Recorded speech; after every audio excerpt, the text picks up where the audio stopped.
Hello, I'm Dr. Swiston with Beverly Hills Physicians, and today we're doing a live Q&A session on Botox, and we're going to take some questions that we've already received from some of our patients, and just to go through them really briefly and give you an idea of what Botox is all about. What is Botox, first of all? Botox is botulinum toxin, which is a chemical that is produced by a bacteria called Clostridium botulinum. It's basically a chemical occurring in nature that we use for medicinal purposes all the time. How does it work? Well, it works by paralyzing muscles, which means that it renders a muscle non-functional. And as you can imagine, this has lots of great applications in medicine. For any disease that has to do with a muscle that is overactive, we can treat that disease with botulinum toxin. There's lots of examples of this. Achalasia, or excessive contraction of the esophagus, is very well treated with Botox. Strabismus, which is crossed eyes, sometimes one of the muscles in the eyes is overactive, and we can paralyze it and balance out the eye a little bit better. Blepharospasm is another common condition. It's when somebody's upper eyelid spazzes a lot, and Botox is used a lot for that. And obviously, as most people know, Botox is also used for cosmetic purposes as well, and this is where a lot of our focus is. Specifically, what we do is we paralyze certain muscles of the face that are responsible for causing wrinkles. And we can target these muscles very specifically and get very good results. Lots of patients ask, will I look like I had work done if I have Botox done? And the answer is hopefully not. The ideal result is that nobody can tell. The idea is that we try to preserve as much of your facial animation and natural expressions as possible, but target just the specific muscles that are the culprits of wrinkling. And most of the time we're very successful. Obviously, like anything, if you overdo it, there are some examples out there out on the internet that people have just overdone certain treatments, and then it does look unnatural, but we obviously try to avoid that as much as possible. And we try to talk patients out of it sometimes. Another question, does Botox hurt? I'd like to say it doesn't. Most of the time I tell my patient it feels like a little bit of a mosquito bite. It's a very tiny needle that goes under the skin. Sometimes there's a pinch technique we can use where I just pinch the patient's skin right before I inject with the needle, and they don't even feel the needle at all. They just feel a little pinch, and it doesn't feel like anything really bad. How long does the treatment take? Depending on the areas that we're treating, anywhere between 5 and 15 minutes at the most. We hold a little pressure to make sure that there isn't any bleeding, try to avoid bruising. And about 95-99% of the time there's no bruising, but sometimes there's always a small possibility that that can happen. And the results are usually seen as early as 1 or 2 days later, but it really takes 7 days for the full result to kick in. So sometimes certain muscles are more strong than others, and we tell the patients that they really should wait for 7 days for the full result to be seen. How many injections will I receive? That's a very common question, and it really depends on what we're treating. There are some people that have very obvious wrinkles between their eyes, like a number 11. Then there's patients who have wrinkles on their forehead, and then there's patients with crow's feet, and sometimes we can treat other things on the face, such as maybe a gummy smile.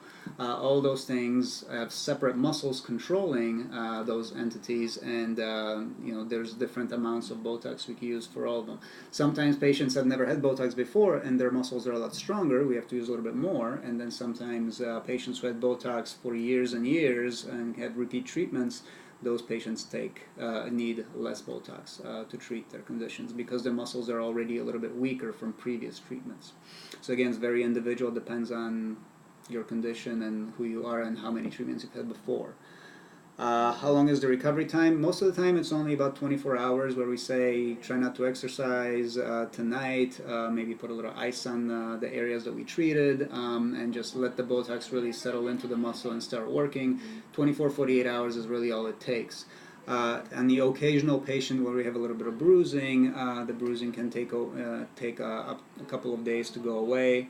Most of the time that can be covered up by some makeup, but again, it's not a very common problem at all that we see. That's all about all the questions that I've received. I was wondering, and does anybody else ask any questions on live stream? So this person says, I sweat a lot from my face. Will Botox help? Depends on where. There is a condition that we like to treat with Botox called hyperhidrosis, and it typically refers to the armpits. And there's a very identifiable patch of sweat glands in the armpits that we can treat. It takes about 50 units per armpit, and it's extremely successful. I've done it to several patients, and I've literally gotten comments that it changed their life. On the face, it's a little bit more difficult because the sweat glands are a lot more diffuse. So if you came in for a consultation and we were able to identify a very specific area, I think we could try it, and it would be a little bit experimental, but I think we can get good results, especially if it's limited to a small area. But I'll be honest, I've never actually treated that problem, and that's a very good question. That's the first time I heard that question actually on the face. And then we have another question. Is Botox permanent, or is it something you have to keep going back for retouch?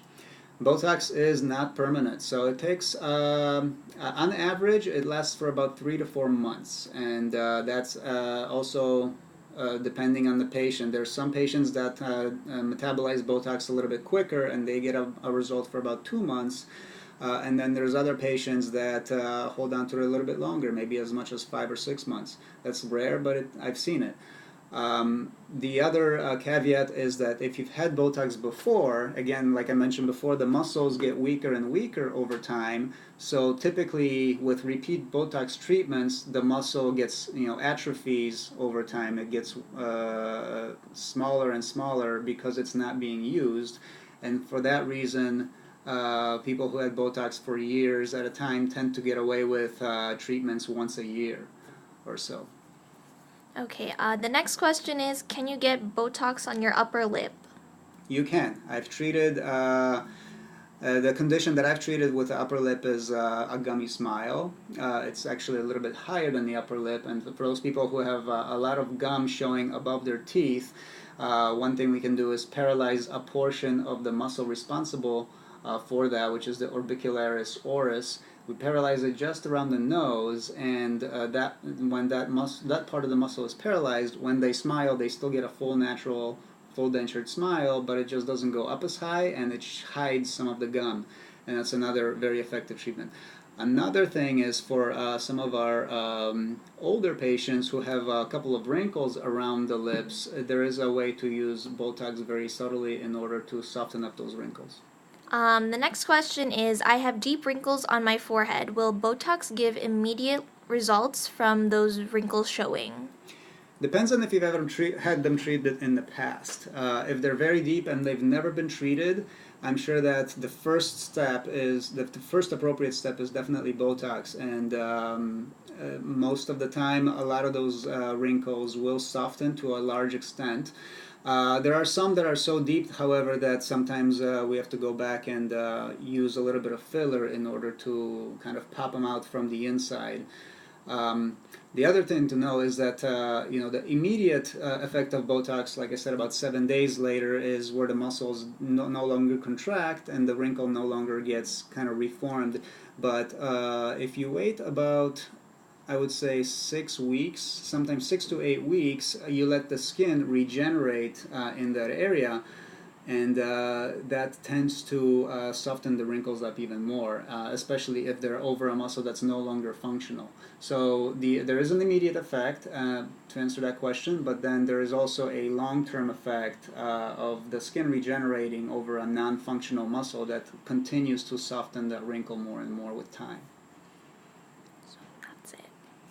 All right. Well, it sounds like we've answered all the questions from live stream. Thank you very much for listening.